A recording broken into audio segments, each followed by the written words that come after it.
past 10 o'clock. News Radio 830 WCCO, John Hines and Susie Jones on a Friday morning, and we are absolutely honored to have Big Kenny in studio with his gang and playing music for you and sharing stories about his life in music and his work.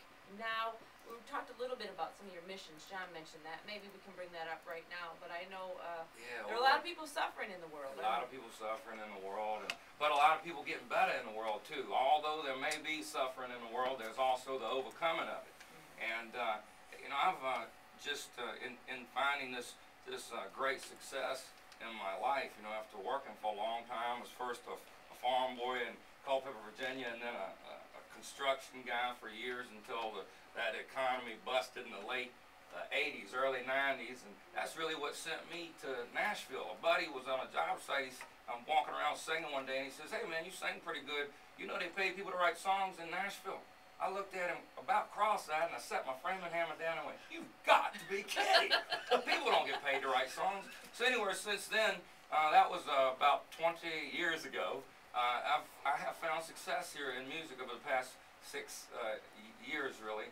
And with that, I became great awareness. I saw not only from my great aunt's subscription to the National Geographic she'd given me since I was 5 years old, but just watching the news and having people coming and show me pictures of some of the atrocities that were going on, specifically in Sudan and in Darfur.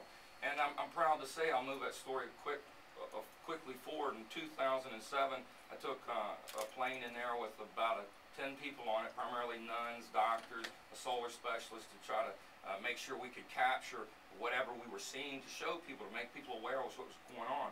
A terrible, one of the most grotesque situations of humanity I'd seen in my life. We were carrying survival kits in there to keep people alive that were coming out of a war zone. Decades of civil war. Now since then, we did our due diligence then, but since then I've worked with a group, My Sister's Keeper, in Boston, Massachusetts, and I had a song that went #1 around that time. It was called Last Dollar. And I wrote it when I was just plumb broke down to my last buck. And so that song went #1. Tim McGraw took it there, did really well. So the first check that came from it, I had him write it directly to My Sister's Keeper. It kind of got us jump started.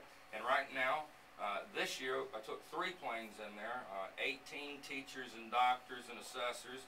A DC-3, man, an old school cargo plane. It's all we could get. Samaritan's Purse helped us out with that plane.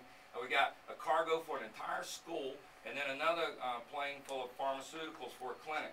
We have over 550 girls registered in the school over there now. The Kunyuk School for Girls is 45 kilometers outside of where the North and the South are still holding off militarily. And these kids now, for the first time, have a chance at education. A lot of them bought out of slavery.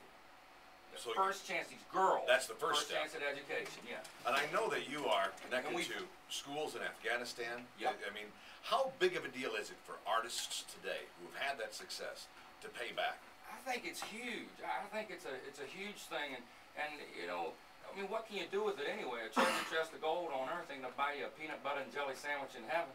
So I say go out and build schools. Now, it's been so evident to me after following guys like Greg Mortensen, who's there's a great book written about him right now called 3 Cups of Tea. He's building schools in Afghanistan and Pakistan. It has been since 1995. Still is today. Over 55 schools built through an organization called Pennies for Peace, where school kids are collecting their pennies for other kids. I spoke at a high school this week where these kids sought me out down in Aiken, South Carolina. They saw us playing nearby, and they had seen me speak at was at the Capitol in South Carolina, speaking on this specific issue in Sudan, trying to help the people of Darfur to stop this corrupt government from just pushing all the sedentary farming people off their land for the resources.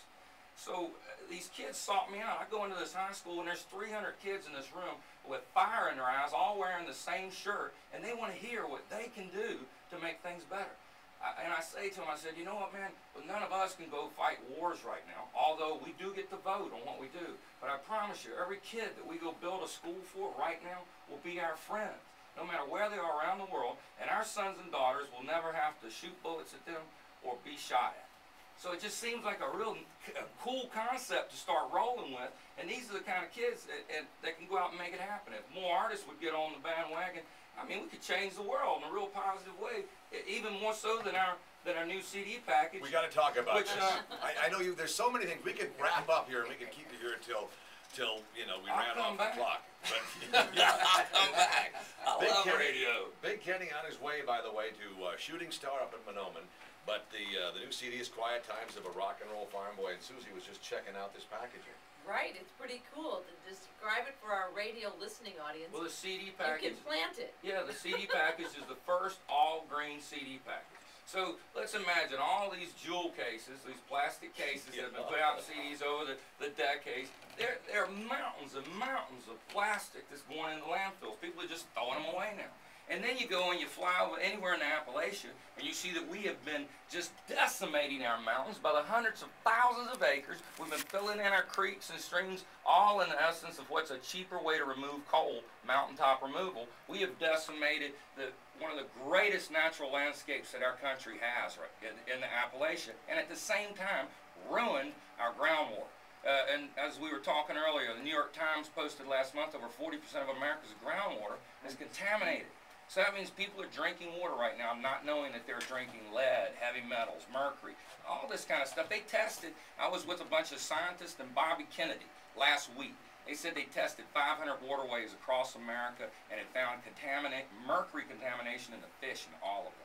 This stuff's unacceptable. So, in an essence, to show that we can take a little flame, just a spark can be seen in the greatest dark, we decided we'll do something. Every CD package that goes out will not only be made of all natural, recomposted, reused products, but it'll also be biodegradable and compostable. Or you can just toss it out in your backyard, and you would start a wildflower meadow, because 26 varieties of my favorite wildflower seeds are in that cardboard there. There better be more than one of these in this studio too. Somewhere on here, there's a copy. Golly, I'm sure there's a Target or a Walmart or a Best Buy somewhere. Hey, as we mentioned before, we could just go on and on and on. But come on with it. Throw it at me.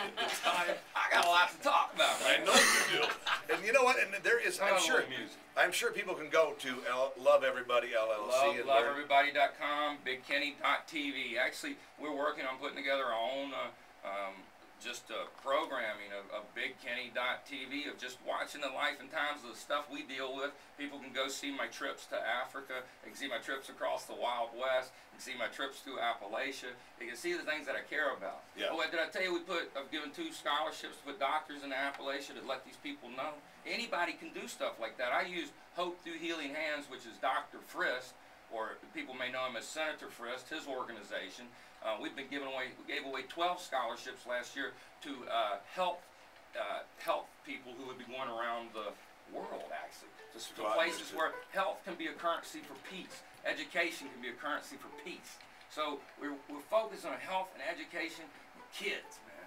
Cool. Well, your passion is inspirational. I just want to, seriously, because I think it motivates others when you feel such strength and love in you coming out, bursting out of every cell in your body. It might make one person say, you know what, if he's that excited about making a difference, I can do something. Yeah.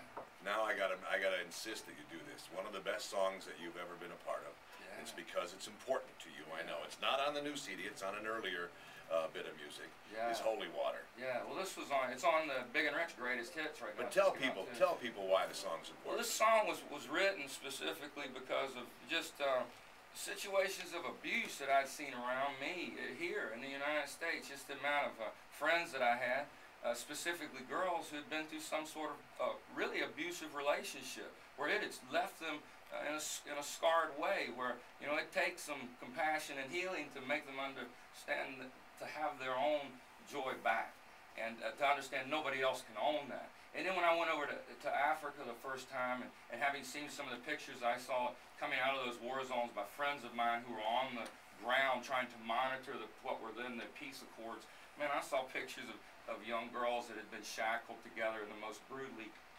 imaginable stuff committed to them. And to them, that's when we started playing this song. Everywhere I went, I would go play at rallies, anywhere, to let people know that I send this song out to them for healing. It's called Holy Water.